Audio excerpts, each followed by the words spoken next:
Bonjour à tous et bienvenue sur la chaîne YouTube où on parle de pédocriminalité sans aucun tabou. Aujourd'hui, on va parler des mauvais souvenirs que peut nous laisser notre agresseur et surtout, on va parler des souvenirs biaisés. Alors pourquoi? Parce que malheureusement, quand on a été abusé comme moi dans son enfance, dans son adolescence, etc., forcément nos souvenirs sont mauvais. Je n'avais pas forcément de très bons souvenirs de mon enfance, de très bons souvenirs de mon adolescence, etc. Pourquoi c'est important d'en parler? Parce qu'en fait, on est beaucoup comme ça. On est beaucoup à tirer un trait sur une partie de notre vie. Et j'en parle aujourd'hui parce qu'en fait, ces mauvais souvenirs, j'ai appris à les remplacer par des nouveaux souvenirs. Je vais vous expliquer exactement comment et c'est le but de cette vidéo. Si je vous parle de ça aujourd'hui, c'est parce que vers l'âge de 22 ans, j'ai fait une grosse erreur dans mon parcours de reconstruction. J'ai décidé de jeter toutes les photos de moi, ado, enfant, toutes les photos des événements familiaux qui pouvaient me rappeler ce que j'avais vécu, toutes les photos avec mon agresseur, avec la famille de mon agresseur, etc. Parce que pour moi c'était très compliqué, à chaque fois que je revoyais ces photos-là, je revivais un événement. Et les jeter, sur le moment je me sentais soulagée, mais l'erreur que j'ai faite, c'est simplement que j'ai complètement effacé mon histoire. Alors mon histoire, pourquoi ? Parce que je le dis souvent, ce n'est pas ce que vous avez vécu qui détermine qui vous êtes, ni qui vous serez.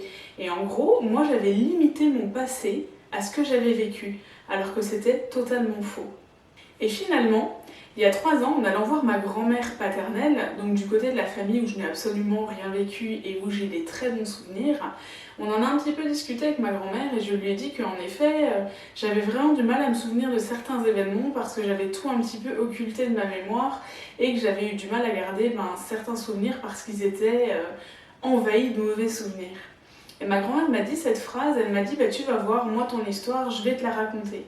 Et en fait, finalement, elle s'est mise à me raconter l'histoire de ma famille, donc espagnole, et surtout, et elle a bien fait, ma grand-mère a énormément d'albums photos chez elle, et elle a pris les albums photos, et on a regardé, on a passé des heures et des heures et des heures, toutes les soirées, à chaque fois on prenait 2 gros albums photos, etc.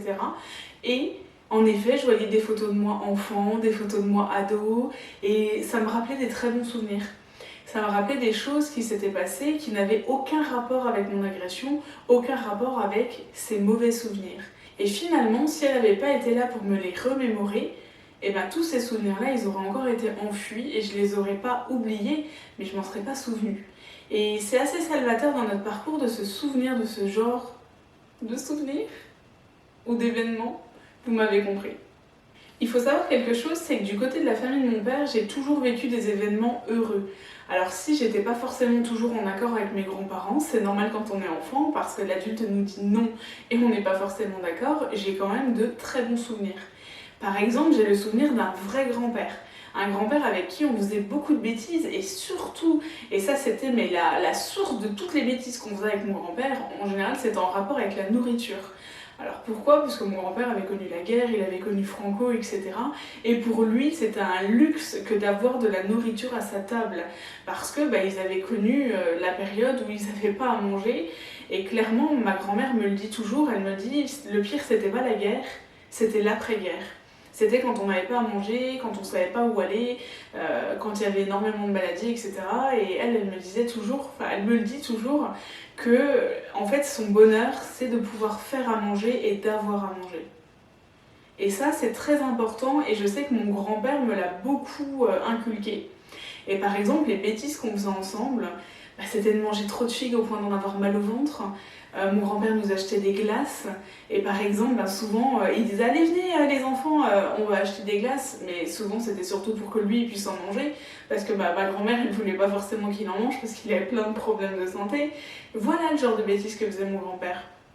Et en fait tous ces souvenirs là me sont revenus quand on a regardé les photos.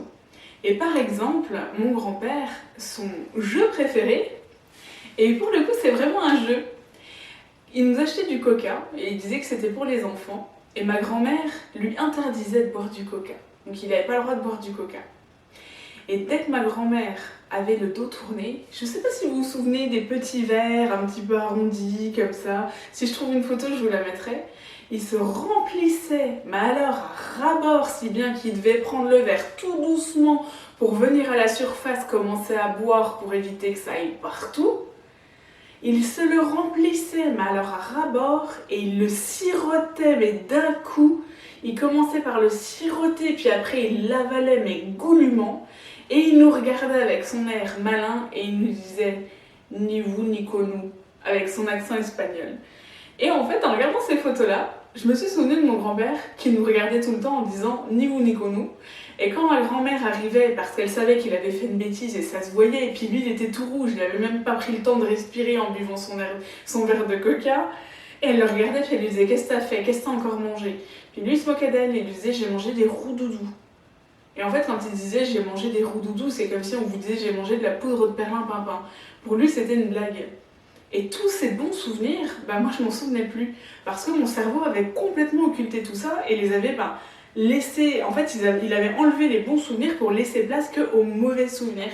Et c'est exactement ça que ma grand-mère a fait, elle m'a rappelé des bons souvenirs. Elle m'a rappelé mon histoire et surtout elle m'a expliqué les choses qui s'étaient passées dont j'avais pas conscience parce que j'étais enfant, et des choses assez drôles finalement. Et c'est important d'avoir quelqu'un comme ça dans votre entourage. Et pourquoi je vous raconte ça? Parce que si vous êtes proche de victime, ce sera peut-être votre rôle. Ce sera peut-être votre rôle de rappeler les bons souvenirs à la victime et de l'aider en fait à surmonter ce qu'elle est en train de vivre, tout en lui racontant son histoire et en fait en rajoutant des belles choses dans son histoire. Parce que malheureusement, quand on a vécu ça, on a du mal à se souvenir des belles choses. Et pourquoi on a du mal à se souvenir des belles choses? Parce que la souffrance fait qu'on a du mal à s'en souvenir. On est un peu en mode survivor, en mode vraiment on est là pour survivre. Et on a tellement de choses par rapport à ces mauvais souvenirs qui nous harcèlent au quotidien que finalement on a du mal à garder notre énergie pour nous souvenir. Alors on a besoin de quelqu'un qui vienne et qui nous dise « Hey, regarde, ça c'était à tel moment, il s'est passé tel truc, et alors qu'est-ce que c'était marrant ?» Et faites-le. Alors je sais que ça peut vous paraître ridicule, mais moi ça m'a énormément aidée. Et après ça, qu'est-ce qu'elle a fait, ma grand-mère? Elle m'a dit, écoute, tu sais ce qu'on va faire? À chaque fois que tu viendras, on va cuisiner ensemble, et en fait on va se créer des nouveaux souvenirs. Et maintenant, à chaque fois que je vais chez ma grand-mère, non seulement elle me raconte les histoires de famille, mais en plus elle m'apprend à chaque fois des nouvelles recettes. Et pourquoi, vous allez dire pourquoi on cuisine ensemble, pourquoi c'est des nouvelles recettes? Il faut savoir que ma grand-mère était cuisinière dans une ambassade. C'est une grande partie de mon enfance, les plats de ma grand-mère, parce qu'elle cuisine vraiment mais très très bien. Et clairement, quand je mange les plats de ma grand-mère, je ressens quelque chose. Je suis sûre que si votre grand-mère elle cuisine bien, vous savez exactement ce que c'est. Et je sais pas, c'est d'une douceur, c'est rempli d'amour, de douceur. Je crois qu'il n'y a pas de plat meilleur au monde que les plats de ma grand-mère, ou en tout cas même de vos grand-mères.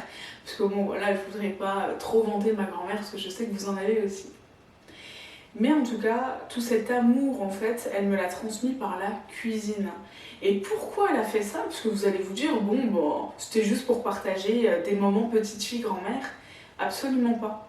En fait, elle m'a dit, quand à la maison ça n'ira pas, et quand tu auras besoin de te souvenir d'un bon souvenir, ou alors quand tu auras besoin de te souvenir d'un souvenir qu'on aura créé ensemble, alors tu cuisineras un plat et ça va te remonter des souvenirs à la surface qui seront agréables et qui seront très bons.